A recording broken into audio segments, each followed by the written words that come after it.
അങ്ങനെ വർഷങ്ങളുടെ കാത്തിരിപ്പിന് ശേഷം വിരാട് കോഹ്ലിയുടെ കയ്യിലേക്ക് IPLൻ്റെ കിരീടം എത്തിയിരിക്കുകയാണ്.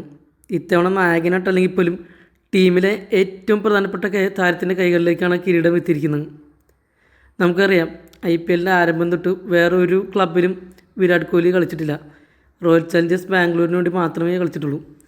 അപ്പോൾ ഒരുപാട് സീസണുകൾ ഉണ്ടായിട്ടുണ്ട് കപ്പ് കിട്ടാതിരുന്ന സീസണുകൾ. എന്നിട്ട് പോലും താരം ടീം വിട്ട് പോയില്ല.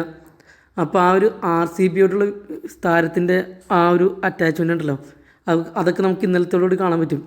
ഇന്നലെ നമ്മൾ കണ്ടതാണ് ആ ടീം കപ്പെടുത്തതിന് ശേഷം ഒരു കണ്ണീരണിഞ്ഞുകൊണ്ടുള്ള സന്തോഷം കൊണ്ടുള്ള ഒരു കണ്ണീരുണ്ടല്ലോ, അതൊക്കെ വരുത്തിയിട്ടുള്ള വിരാട് കോഹ്ലിയുടെ നിൽപ്പൊക്കെ നമ്മൾ കണ്ടതാണ്.